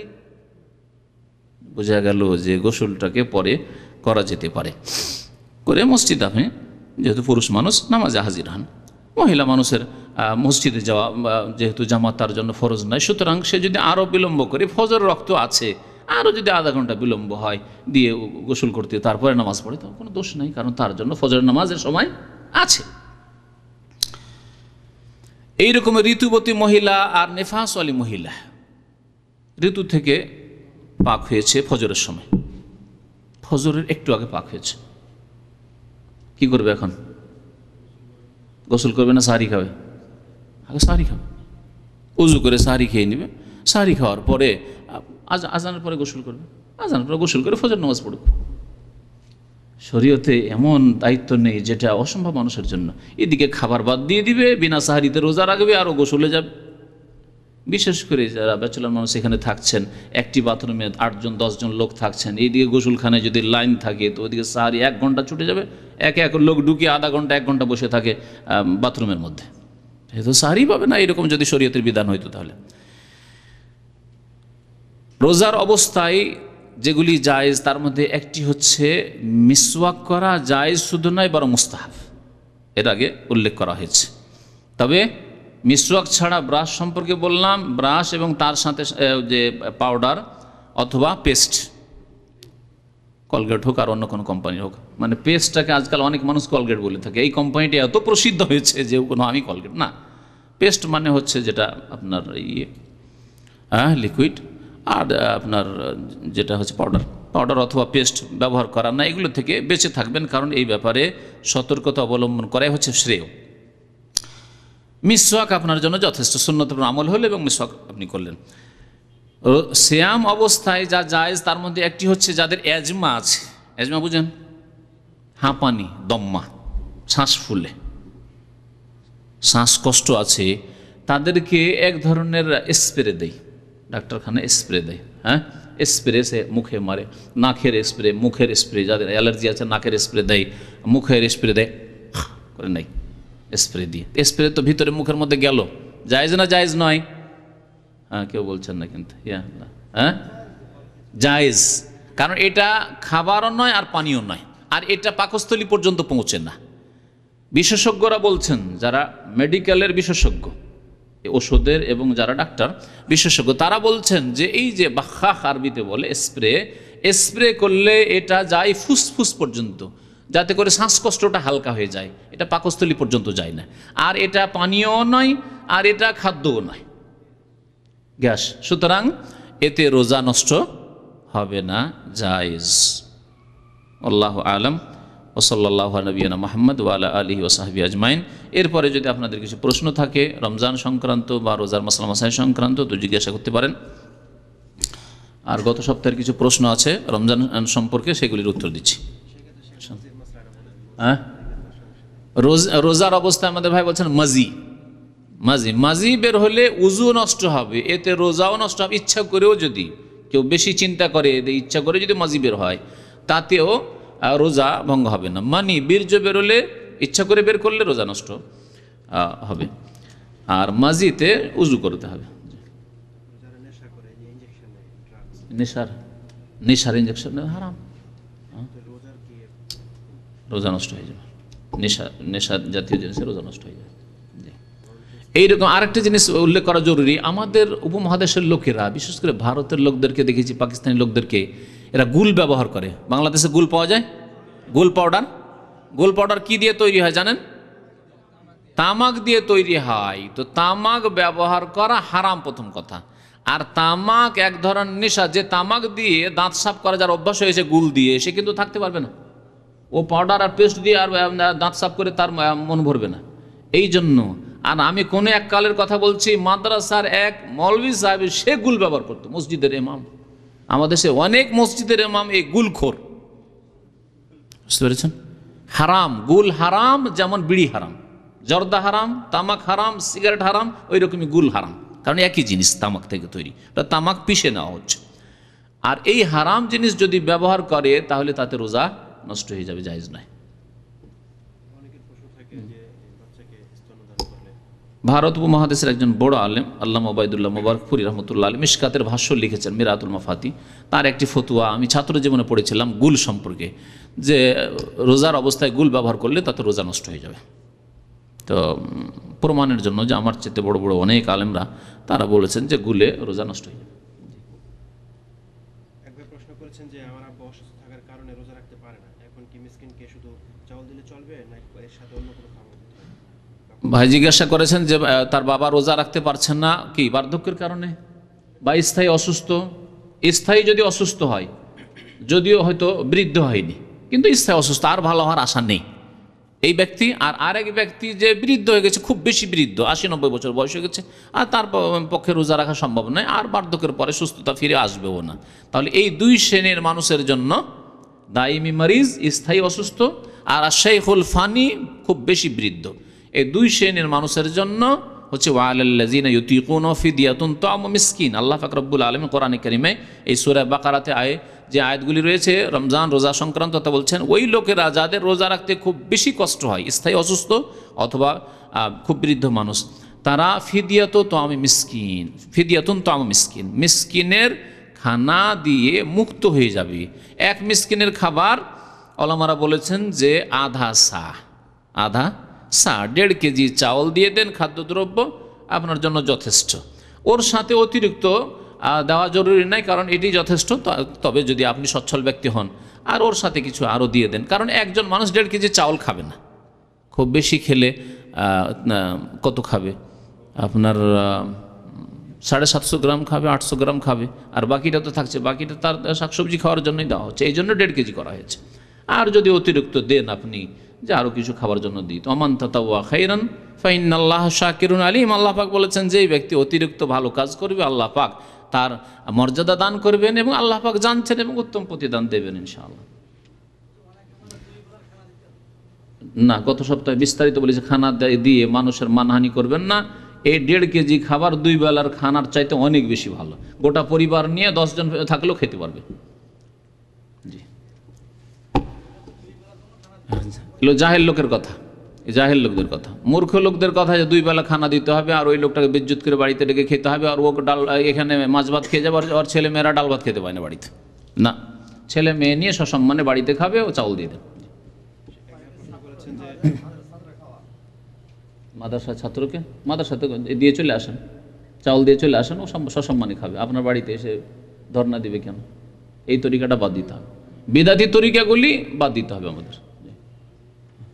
প্রশ্ন করেছেন যে গর্ভবতী মহিলা রোজা রাখতে না পারলে কোনো মানে মিসকিনকে, গর্ভবতী মহিলা রোজা রাখতে না পারলে ওলামারা বলছেন সঠিক এই ক্ষেত্রে এই হচ্ছে যে যখন বাচ্চা ভূমিষ্ঠ হয়ে যাবে, তারপরে যখন রোজা রাখার মতো হবে, ছোট দিনগুলিতে রোজা 11 মাসের মধ্যে যে কোনো সময় রোজা রেখে নেবে, রোজা রাখতে হবে, যে কদিন ছুটবে রোজা রেখে নেবে। তবে গর্ভবতী মহিলার জন্য রোজা রাখা এত মুশকিল নয় যত আজকাল মুশকিল করে দিয়েছেন লোকেরা, আসলে ভয় করে বেশি, কিছুই না, ক্ষতি হয় না। মানে স্তন্যদান করা অবস্থায় হয়তো বাচ্চারও ক্ষতি হওয়ার আশঙ্কা আছে, কারণ বাচ্চা দুধ পাবে না, দুধ শুকিয়ে যেতে পারে। কিন্তু গর্ভবতী মহিলা, আমাদের মা খালারা সকলে রোজা রেখেছে, হ্যাঁ, আমাদের ফ্যামিলির রোজা রেখেছে রোজার অবস্থায়, সুতরাং এমন কোনো মুশকিল নয়, এটা বাস্তবে কোনো মুশকিল নাই। জি, এত ভয় করার কিছু নেই। এক ভাই লিখেছেন যে যারা অতীতে অনেক রোজা ইচ্ছাকৃতভাবে ছেড়েছে তাদের সংখ্যা মনে নেই, এখন কি করবে? যেসব ভাইয়েরা অনেক রোজা ছেড়েছে সংখ্যা মনে নাই, তওবা করবে, খালেস অন্তর থেকে তওবা করবে যে আল্লাহ আর কোনোদিন এরকম গুনাহ করব না। কিন্তু যদি সংখ্যা জানা থাকে তাহলে সেই সংখ্যা রোজা রাখবে। 11 মাসের মধ্যে যদি গত রমজানে থাকে, গত রমজান তো রমজান চলে এসছে, চলবে না। এমনি 11 মাসের মধ্যে হলে শুধু কাজা করে নেওয়া যথেষ্ট, আর যদি 11 মাস পার হয়ে যায় তাহলে অনেক ওলামাদের নিকটে কাজার সাথে ফিদিয়াও দিতে হবে, মিসকিনের খাবারও দিতে প্রত্যেক রোজার বিনিময়ে, কারণ সেই ব্যক্তি বিলম্ব করেছে। যাই হোক, সংখ্যা না জানা থাকলে আল্লাহ পাক এর কাছে খালেস অন্তরে তওবা করে আল্লাহ মাফ করবেন ইনশাআল্লাহ। প্রশ্ন করেছেন দুইটি অংশ, একটা হচ্ছে যে বেশি বেশি নফল রোজা করে ঘাটতি পূরণ করুন, আর একটা তরিকা, তার নফল দিয়ে কাল কিয়ামতে নফল রোজা দিয়ে ফরজ রোজার ঘাটতি পূরণ করা হবে, আর নফল নামাজ দিয়ে, সুন্নত নামাজ দিয়ে ফরজ নামাজের ঘাটতি পূরণ করা হবে, যেমন হাদিস আছে। একবার দুইটা প্রশ্ন করেছেন, একটা হচ্ছে যে এখান থেকে যারা সফরে দেশে যাবে তারা কি সৌদি আরবের সংখ্যা পুরো করবে না দেশের সংখ্যা? রমজান মাসের রোজা সম্পর্কে আল্লাহ বলছেন যে ফামান শাহেদা মিনকুমুশ শাহরা ফালিয়াসুম, যেই ব্যক্তি রমজান মাস পেয়ে যাবে সে যেন অবশ্যই রোজা রাখে। তাহলে যেখানে থাকবেন সেখান থেকে রমজান মাস পেলে রোজা শুরু করবেন। সৌদি আরবে রোজা পেয়ে গেছেন, রোজা শুরু করেছেন, বাংলাদেশে গিয়ে দেখছেন না এখনও রমজান মাস শেষ হয়নি, রমজান মাস পেয়ে গেছেন, রোজা রাখতে হবে। সুতরাং আপনার 31 হয়ে যাক, 32 হয়ে যাক, রোজা রাখতে হবে, এটাই হচ্ছে ঠিক এই ক্ষেত্রে। তারপর সময়ের কথা, যেটা এখান থেকে রোজা রাখছি কিন্তু দেশে চলে যাওয়ার পর ইফতারটা কখন সম্ভবত 3 ঘন্টার ব্যবধান। হ্যাঁ হ্যাঁ, 3 ঘন্টার ব্যবধান হোক, রোজা রাখতে হবে। 3 ঘন্টা রাখা এমন কোনো মুশকিল নয়, 3 ঘন্টা বেশি হচ্ছে, মানে রোজার দিন। প্রথম কথা, সফরে আপনি জার্নি অবস্থায় আছেন, রোজা ছাড়া জায়েজ ছিল। তো যদি আপনার দেখা যায় যে না আরও 3 ঘন্টা অতিরিক্ত, বাংলাদেশে গিয়ে যখন নামবো ইফতার করতে আমার 3 ঘন্টা 14 ঘন্টার জায়গায় 17 ঘন্টা হয়ে যাবে, আমার জন্য বেশি মুশকিল হবে, তাহলে মুসাফিরের জন্য আল্লাহ জায়েজ রেখেছে, আগেই ছেড়ে দেন। কিন্তু আগে ছাড়লেন না আর ঢাকায় নেমে আপনি বাড়ি পৌঁছে গিয়ে ছাড়বেন, এটা চলবে না। বুঝতে পেরেছেন মশলা? সফর অবস্থায় ছেড়ে দেন যখন জায়েজ ছিল, কিন্তু আপনি বাড়িতে মুকিম হয়ে গিয়ে আর ছাড়া যাবে না, তখন সূর্য ডুবাইতে হবে আপনাকে। এক ভাই লিখেছেন যে রোজা অবস্থায় যদি কেউ শুধু ট্যাবলেট বা ওষুধ পানি ছাড়া গিলে খায় তাহলে রোজার কি ক্ষতি হবে? বলেছি যে পানাহার মানে কি, পানাহার মানে হচ্ছে পাকস্থলিতে যা পৌঁছেছে, আমি শুরুতে বলেছি, আলোচনাতে চলে এসছে। আলোচনায় যে মন দিয়ে শুনেন না, বা একটু মন লাগে, তাহলে আলোচনায় সব কথা চলে আসে। পানি খেলে রোজা ভঙ্গ হবে। পানাহার তো ওটা আহার না, এটা ওষুধটা। ভাই লিখেছেন যে মক্কা থেকে রাত 10টায় মদিনার উদ্দেশ্যে বাস ছাড়ে, সেক্ষেত্রে আমি যদি 4 রাকাত বেতের সাথে 1 রাকাত বেতের পড়ে নেই, তারাবির সাথে 1 রাকাত বেতের পড়ে নেই, তাহলে হবে কিনা? তার রাত 10টায় মক্কা থেকে ভাত ছাড়ে মদিনা, 4 রাকাত কি 4 রাকাত তারাবি তারাবি পড়ে 1 রাকাত বেতর। হ্যাঁ, মুসাফিরের জন্য তারাবি পড়া জরুরি নয়, যতটা পেলো পেলো। আর যদি নামাজ না পায় শুধু বেতরটা পড়ে নিক, শুধু বেতর পড়ে নিক, অসুবিধা নেই। রুকুতে যদি জামাত ধরা হয় তাহলে সেই রাকাত কি কোনো হবে কি? রুকু পেলে রাকাত হবে কিনা এই ব্যাপারে দুইটি খুব প্রসিদ্ধ মত রয়েছে, ইখতিলাফ ওলামাদের। কিন্তু এই ক্ষেত্রে যেহেতু দলিল আছে যে রুকু পেলে বাইরের লোক বাইরে থেকে এসে রুকু পেলে রাকাত হয়ে যাবে, সুতরাং বাইরে থেকে যে ব্যক্তি চেষ্টা করে আসছে যে আমি মসজিদে গিয়ে জামাত ধরবো, আর রুকু পেল, দৌড় দিয়ে নয়, নর্মাল গতিতে হেঁটে আসুক, আর আসার পরে ধীর স্থিরতার সাথে ইতমিনানের সাথে এসে যদি রুকু পেয়ে যায় তো ইনশাআল্লাহ ওই রাকাত হয়ে যাবে। জি। এক ভাই লিখেছে যে 4টা তবে যারা শুরু থেকে আছে, শুরু থেকে মসজিদে আছে এবং নামাজ শুরু থেকে পাবে এইরকম, তারা শুধু রুকু ধরলে রাকাত হবে না। যেমন এখানে কিছু পোলাপানদের দেখা যায় কি করে, তারা বিশেষ করে তারাবিতে বসে বসে আছে, খেলা করছে, পিছন দিকে কথা বলছে বন্ধু বান্ধবের সাথে, যেমন রুকুতে গেল দৌড় দিকে রুকুতে লেগে গেল, নামাজ হবে না। কারণ এই ব্যক্তি সূরা ফাতিহা পেতে সক্ষম ছিল, হ্যাঁ, এই ব্যক্তি কিয়াম পেতে, তাকবীর তাহরিমা পেতে সক্ষম ছিল, সবগুলি ছেড়েছে ইচ্ছা করে, সুতরাং নামাজ ওই রাকাত হবে না তার। এক ভাই লিখেছেন যে আমি 4টা বাজার 5 মিনিট আগে সাহারি খেয়েছি, রোজা হবে কি? আজকে 4টা বাজার 5 মিনিট আগে, আজকে শেষ সময় ছিল 48 অথবা 49 ছিল, হ্যাঁ, 3:49 সাহারি ছিল, এখন 4টা বাজতে 5 মিনিট আগে। না, এরকম সাহারি খাওয়া জায়েজ নয়, আগামীতে এরকম করবেন না। আর রোজা হবে কি না আল্লাহ পাক জানে, সুতরাং সতর্কতামূলক একটা রোজা কাজা করে নেবেন। কারণ এত পরে, বিশেষ করে এইখানে বিষয়টি স্পষ্ট, ঠিক সময় আজান হচ্ছে, যেখানে হয়তো সন্দিহান আপনি টাইম নিয়ে সেখানে 5 মিনিট এদিক ওদিক হয়ে গেলে, টাইম টেবিলও ঠিক নেই, আপনি হয়তো পূর্ব দিক দেখছেন, দেখে আপনি মানে সিদ্ধান্ত নিতে পারছেন না, মেঘলা আকাশ, সেই ক্ষেত্রে অনেকটাই হয়তো ছাড় আছে। কিন্তু এখানে স্পষ্ট আজান হচ্ছে, আজান হয়ে গেছে, তখন আজান শেষ হয়ে গেছে, হ্যাঁ, 3:55 মানে 4টা বাজতে 5 মিনিট, তখন আজান শেষ হয়ে গেছে, আজান শেষ হয়ে গেছে। 4টাতে প্রায় নামাজ শুরু হয়ে যাচ্ছে অনেক মসজিদে, সুতরাং জি, সুতরাং জায়েজ নাই, যে না। এক ভাই লিখেছে যে কেউ যদি রমজান মাসে জিনা করে তাহলে তার কাফারা কি? ইন্না লিল্লাহি ওয়া ইন্না ইলাইহি রাজিউন। আল্লাহ হিদায়াত করে। বুঝি একবার জিজ্ঞেস করছে রমজান মাসে কেউ জিনা করে, রমজান মাসের দিনে আল্লাহ পাক সহবাস জায়েজ করছেন না, তো জেনা আল্লাহ পাক বলছেন ইন্নাহু কানা ফাহিশাতাম ওয়া মাকতাম ওয়া সাআ সাবিলা, বড়ই নোংরামি কাজ, ঘৃণিত কাজ, ওয়া মাকতান আল্লাহর গজবের কারণ, মানে আল্লাহ পাকের গজবের কারণ, ওয়া সাআ সাবিলা বড়ই জঘন্য রাস্তা। সুতরাং এর জন্য কঠোর শাস্তি রয়েছে দুনিয়া। আমি একজন লোককে চিনি, নাম বলবো না, এলাকাও বলবো না, একজন এমন লোককে চিনি কোন এককালে ছাত্র জীবন থেকে চিনতাম তাকে। সেই ছেলে মাদ্রাসায় পড়ে 2-3 জায়গায় জেনায় লিপ্ত হয়েছে। আল্লাহ পাক 1-2বার বরদাস্ত করেছেন, 3য়-বার আল্লাহ পাক এমন আযাব দিয়েছেন যে গোটা শরীর তার সাদা হয়ে গেছে, শ্বেত রোগ, গোটা শরীর, চেহারা, হাত পা সব সাদা হয়ে গেছে, আমার চোখে দেখে। তো আল্লাহ পাক নসিহত নিতে বলেছেন 2টি জিনিস থেকে, একটা হচ্ছে কোরআন হাদিস থেকে উপদেশ নিতে হবে, নসিহত নিতে হবে, কোরআন হাদিস থেকে যে নসিহত নিতে পারে সবচেয়ে ভালো ব্যক্তি। আর এক শ্রেণীর মানুষ কমপক্ষে নসিহত নিতে হবে আল্লাহর আযাব দেখে, আল্লাহর আযাব দেখে। এই ব্যক্তির ঘটনা শুনে আপনাকে আমাকে উপদেশ নেওয়া উচিত যে আপনি যদি ওই রাস্তা ধরেন তো আল্লাহ পাকের আযাব আপনার থেকে দূরে নয়। বুঝতে পেরেছেন? ওই রকম মাতা পিতার ক্ষেত্রে যারা মাতা পিতাকে কষ্ট দিয়েছে তাদেরকে তাদের ছেলেরা জুতাচ্ছে, এরকম লোক অনেক দেখেছি আমরা, খেতে দেয় না। আমার প্রতিবেশী একজন ছিল, এককালের ছোটোকালে বাল্য জীবনে, ওখানে গ্রামের বাড়িতে ছিলাম। একটি বুড়ি মা, আর সেই বুড়ি মায়ের মাত্র এক ছেলে, ওই বুড়ি মাকে আলাদা রাখতো, তার স্ত্রীর কথা শুনে খেতে দিত না। তার 4-5টা ছেলে, কেউ খেতে দেয় না, ও বুড়াকে একাই আলাদা করে দিয়েছে, খেতে দেয় না। চোখের সামনে এই নসিহতগুলি, উপদেশগুলি আমাদের মওজুদ আছে।